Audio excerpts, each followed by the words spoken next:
part, il était le bien-aimé de tous, l'ami des États-Unis. Mais difficile de croire qu'avec le temps, et juste quelques années plus tard, cet homme va devenir l'ennemi numéro 1 des USA. L'ange que l'on a soutenu dans son combat contre les autres, contre ceux qui sont considérés comme les ennemis des musulmans, les ennemis de l'islam, va devenir le diable de ceux qui l'ont soutenu dans son combat. Il va embraser tout un peuple et semer la terre. Les amis, dans cette vidéo, je pèse bien mes mots. Si pour certains, il est considéré comme l'ennemi numéro 1 à abattre, pour les autres, il est plutôt considéré comme un exemple, un modèle à suivre. Jordan, c'était son spectre et celui de son réseau. Et juste après lui, quelques héritiers vont emboîter ses pas. Pour ne pas aller trop loin, je vous citerai juste un nom. Et pour moi, je pense qu'il est le plus connu. Il s'agit d'un certain Abu Bakr al-Baghdadi.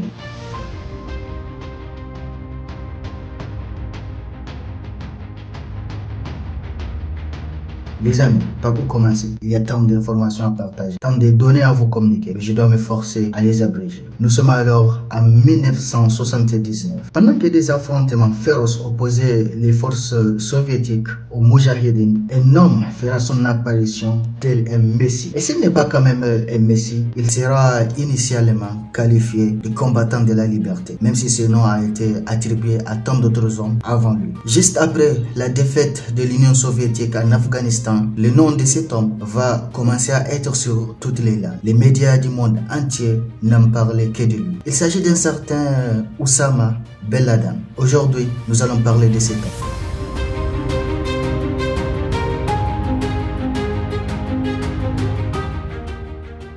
Je dois avouer qu'au début, je n'avais pas voulu faire ce numéro car il existe des centaines, voire des milliers de documentaires au sujet de sa personne. Mais après des réflexions, je me suis dit qu'il sera nécessaire de faire cette vidéo car depuis toujours, il existe encore et encore des zones d'ombre autour de sa personne.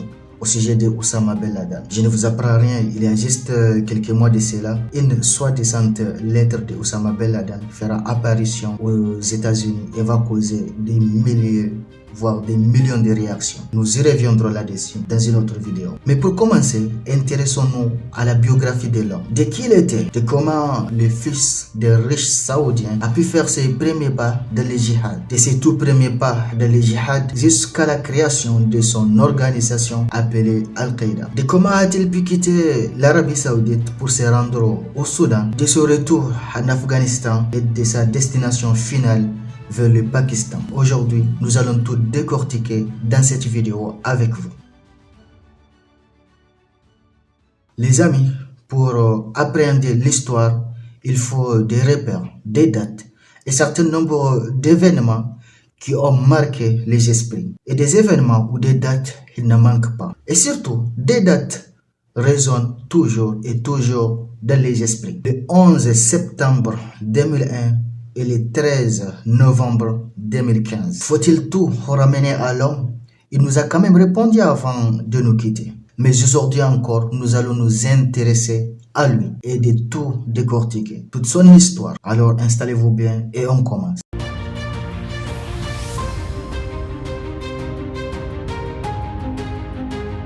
Oussama Ben Laden, né le 10 mars 1957 à Riyad, en Arabie Saoudite. Son père Mohamed Ben Laden, qui est d'origine yéménite, décide de quitter le Yémen pour s'installer en Arabie Saoudite dans les années 40. À cette époque, le royaume d'Arabie Saoudite n'était qu'un grand désert, mais sous les dunes de sable se cache un grand trésor. C'est le pétrole, c'est l'or en liquide en fait. Mais il y a toutefois quelque chose qui faisait sensation à l'époque, c'est cette volonté de moderniser ce royaume. Avec les profits pétroliers, il y a assez de capital pour y investir dans l'infrastructure du pays. Et l'ère des grands projets de construction commence.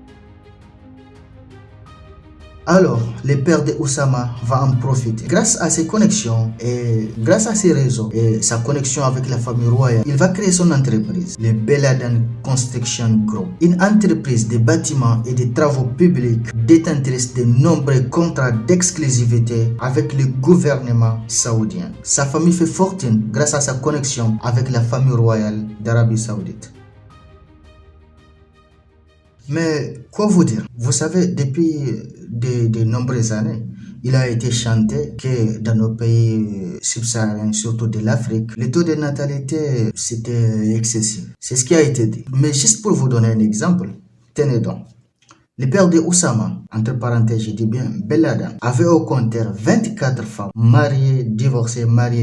Et au total, ce sera 53 enfants que ces femmes vont lui donner. 53 frères et sœurs, dont Oussama, lui, est le 17e de cette fratrie. Le père de Oussama décède dans un accident d'avion alors qu'il avait juste 11 ans. Plus tard, à 20 ans, il hérite de 30 millions de dollars. Ça part d'héritage que leur père les a légués. Au cours des années 1970, il étudie le génie civil à l'université du roi Abdulaziz de Jeddah. Pour ceux qui ne savent pas, Jeddah est une ville en Arabie Saoudite. À cette période, il suit des cours obligatoires d'un professeur, un certain Abdallah Azzam. Abdallah Azzam est un religieux palestinien et figure des frères musulmans qui se définit comme étant l'imam du djihad. Alors qu'il suivait ses études en Arabie Saoudite, des études d'ingénierie et l'administration des affaires, dans le but de revenir reprendre l'entreprise familiale, Oussama va se radicaliser et certains soulignent que c'est ses professeurs qui lui auraient inculqué des idées radicales. Vous savez les amis, jadis il y avait un savant musulman qui disait ceci: si vous devrez prendre un exemple, un modèle, alors prenez parmi les morts ceux qui vous ont précédés, qui ont fait du bien dans leur passé, qui ont donné quelque chose de bon à la communauté. Et il ajoute surtout ceci: parce que le vivant n'est pas à l'abri des revirements de situations. Et j'aimerais vraiment que vous retenez ceci. Dans cette vie, il y a 3 personnes que moi, personnellement, je considère comme les plus dangereux en fait. Parmi ces 3 personnes, un riche, un roi et un savant. Vous savez, ces 3 personnes-là, les riches, les savants ou les rois, quand ils trébuchent, quand ils commettent des erreurs, ce sont les personnes les plus difficiles à ramener à la raison en fait. Mais les plus dangereux en fait, c'est que ces gens-là sont capables de traîner toute une population avec eux dans leur folie en fait, dans leurs erreurs en fait. Et les résultats, les voici. Nous avons un Oussama qui va se radicaliser et surtout va dépasser à la hauteur son maître. Oussama Ben Laden va se radicaliser et étudier les textes principaux du wahhabisme, une doctrine de l'islam sunnite, et ainsi il prêche un retour à l'interprétation littérale du Coran et voulant fonder en Arabie Saoudite un État théocratique. Mais le djihad ne rentre pas tout de suite dans sa vie. Il faudra attendre jusqu'à 1979 avec l'invasion de l'Afghanistan par l'URSS. Les amis, avant d'aller loin, permettez-moi de vous donner juste quelques définitions ou des interprétations possibles de ce qu'on appelle le djihad. Le djihad, communément traduit dans les langues occidentales par ce qu'on appelle la guerre sainte. Cependant, comme tout concept théologique, plusieurs interprétations ou définitions peuvent être faites. Pour certains, ce serait une lutte personnelle de l'être humain et tout ce qui l'éloigne de la religion. D'ailleurs, pour les musulmans, c'est cela la vraie définition du djihad. C'est faire un travail sur soi-même dans la pratique de la religion et dans l'adoration du Tout-Puissant. Cependant, pour d'autres, il s'agit tout simplement d'un combat contre les ennemis ou bien contre des ennemis extérieurs et concrets qui doivent périr tout simplement. Pour coller cette définition à un exemple concret, je vous donne ceci. Prenez le cas de la guerre entre les Afghans et les forces de l'armée rouge, l'URSS. Les combattants afghans et tous ceux qui sont à leur côté sont appelés des Moudjahidines. Ça veut dire littéralement ceux qui se battent pour leur liberté contre des ennemis qui doivent tout simplement périr. C'est tout. Mais avec le temps, une autre définition ou une interprétation vient s'ajouter. Pour certains, c'est se battre contre des ennemis, les ennemis de l'islam en un mot. Surtout, cette interprétation va prendre naissance avec même l'invasion soviétique de l'Afghanistan. Mais la forme actuelle que l'on connaît aujourd'hui, c'est-à-dire de frapper ce qui est considéré comme l'ennemi chez lui-même jusqu'à sur ses territoires, cette forme va prendre naissance avec la défaite de l'URSS et notamment au début de ce qu'on appelle la guerre du Golfe. Et vous allez le comprendre tout de suite.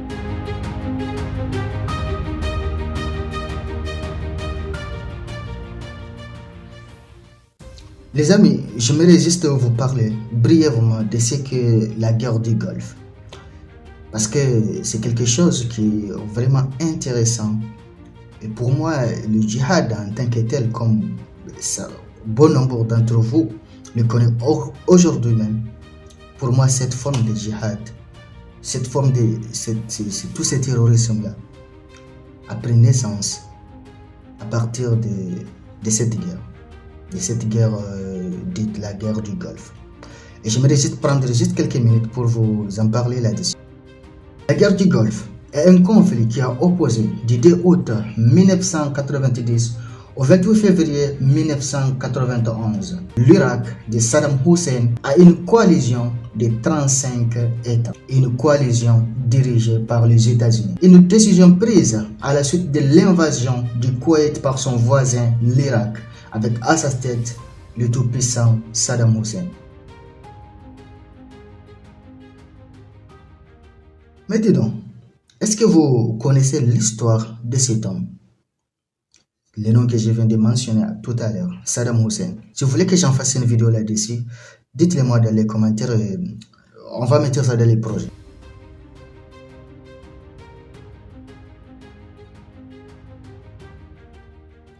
Les amis, au début de cette vidéo, vous vous rappelez, je vous disais que Oussama était autrefois l'ami des États-Unis. C'était le bien-aimé des États-Unis d'Amérique. Eh bien, voici dans cette partie, dans cette dernière partie de la vidéo, je vais essayer de vous montrer d'où a commencé ces relations avec les États-Unis. Pourquoi il a été considéré comme l'ami des États-Unis, un allié des États-Unis, avant même de devenir leur ennemi.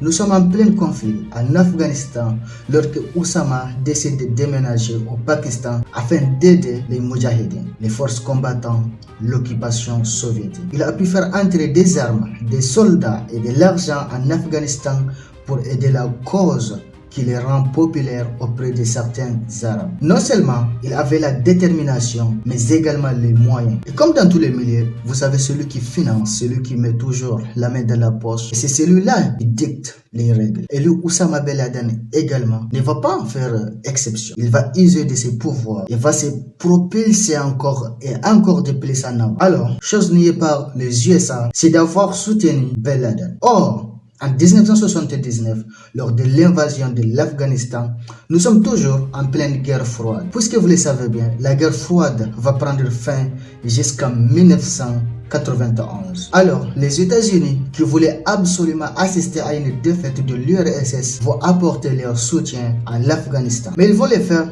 indirectement. Dès le début du conflit, Oussama a créé le bureau de service aux Moudjahidines et investi une part de sa fortune au service du djihad afghan, tout en participant aux opérations de guérilla contre l'occupation soviétique. À cette période, Ben Laden bénéficie d'un soutien logistique et financier des États-Unis via les services secrets pakistanais, l'ISI, ainsi que des fonds du royaume saoudien. Au cours des années 1980, il crée des camps d'entraînement en Afghanistan et une base de données recensant les volontaires pour le djihad afghan qui y transitent. Plus encore, plusieurs milices afghans, dont celles parrainées par Oussama Ben Laden, reçoivent une formation militaire de la CIA. Les amis, à cause de ces liens avec les États-Unis, je me rappelle encore, quand nous étions enfants, parce que dans les années 2000, 2001, 2000, jusqu'à 2002, 2004, on était encore des enfants. Et vous savez, les enfants, ça se raconte. Chacun veut jouer l'omniscient.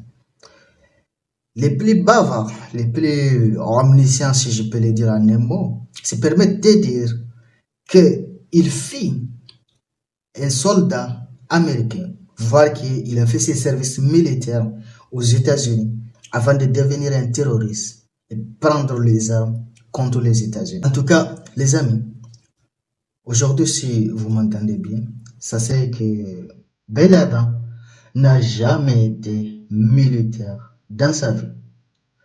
La seule occasion qui lui a permis de prendre des armes, c'est ce conflit afghan, le conflit entre l'Afghanistan et l'URSS. Il est même fortement probable que Oussama n'a jamais mis pied sur le territoire américain ou dans n'importe quel autre pays occidental. Car pour lui, les pays occidentaux sont les ennemis de l'islam. Mais c'est aussi à cause de sa performance dans la guerre afghane, Oussama Ben Laden s'est fait connaître parmi ceux qui souhaitent utiliser la violence pour éliminer les soi-disant ennemis de l'islam. Il ne compte pas surtout s'arrêter là.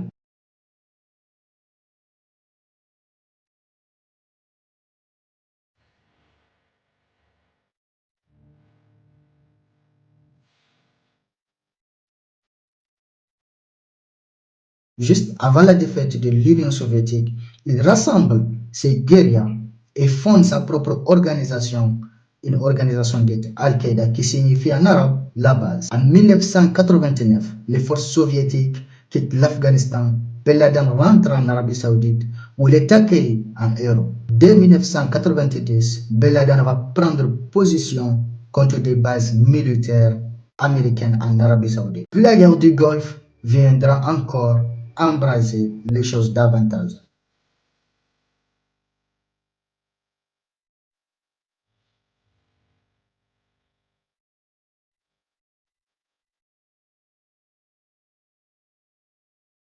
Je vous parlais tout de suite de la coalition qui a affronté les armées de Saddam Hussein lors de cette guerre qu'on a appelée, disons, la guerre du Golfe.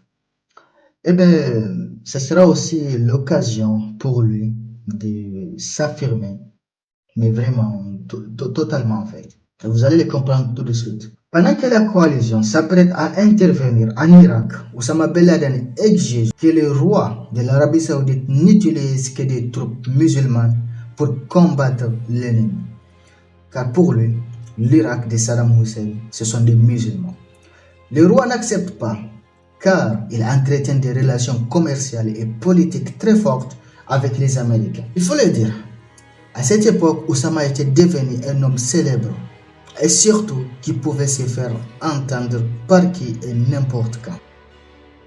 Au refus du roi, Oussama Ben Laden va devenir un adversaire de la famille royale saoudienne. Il exprime haut et fort son désaccord avec la politique que mène la famille royale. En 1991, on lui confisque son passeport et il est contraint de quitter l'Arabie Saoudite. Les amis, je vais vous dire juste quelques mots.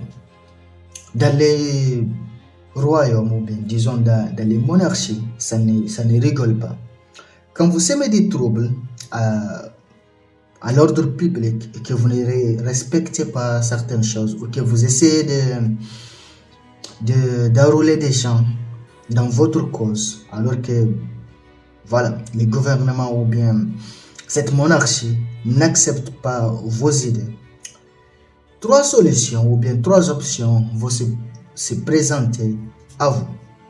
Soit vous êtes condamné, si vous avez la chance, vous êtes condamné, mais peut-être à vie, ou jusqu'à ce que vous n'en valez plus rien en fait, jusqu'à ce que les gens vous oublient.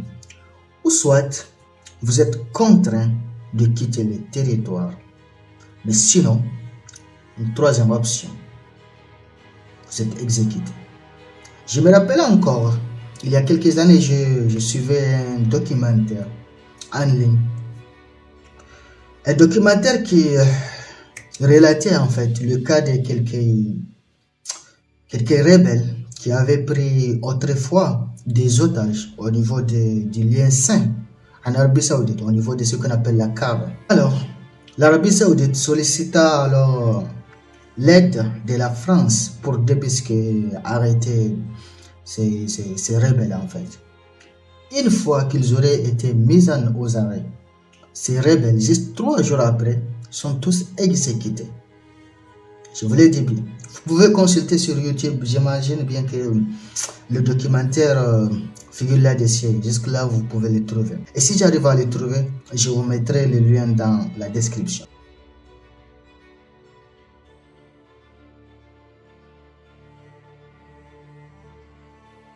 alors expulsé du pays à cause de ses critiques. Il se rend au Soudan en 1992 où il contacte d'autres islamistes radicaux prêts à mourir et à tuer au nom de l'islam et installe sa base d'opération. Dès là, l'embrasement du monde a commencé. Ou dois-je dire l'embrasement des États-Unis? Parce que la majeure partie de son combat, c'était contre les États-Unis. Puis il s'installe de nouveau dans les années 1996 en Afghanistan. En 1998, Osama Ben Laden devient officiellement l'ennemi numéro 1 des États-Unis en revendiquant des attentats à la bombe meurtrière commis contre des ambassades américaines en Tanzanie et au Kenya, ainsi que le bombardement des navires de guerre américains, l'USS Cole en 2000.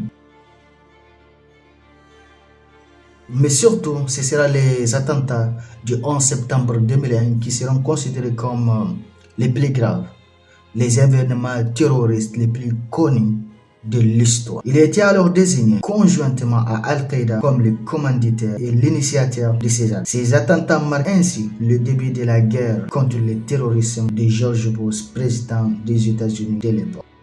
Mais Ben Laden n'a pas pleinement revendiqué sa responsabilité avant 2004. À la suite des attentats du 11 septembre 2001 aux États-Unis, sa tête est mise à prix pour 25 millions de dollars. Le gouvernement afghan refuse de le livrer aux États-Unis de George Bush. Les États-Unis de George Bush organisent ainsi une intervention internationale pour démanteler son réseau dit Al-Qaïda. Après quoi, il décide de s'installer au Pakistan. Mais j'ai envie de dire, c'était comme s'il avait pris rendez-vous avec la mort.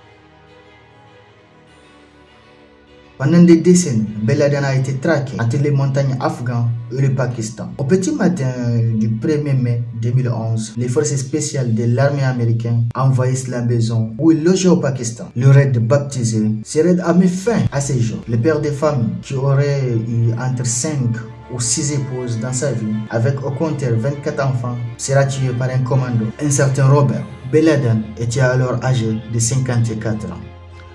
Mais vu ses conditions de vie, vu la fatigue qui s'est dessinée sur son visage, vous pouvez imaginer, vous pouvez penser que l'homme avait 100 ans.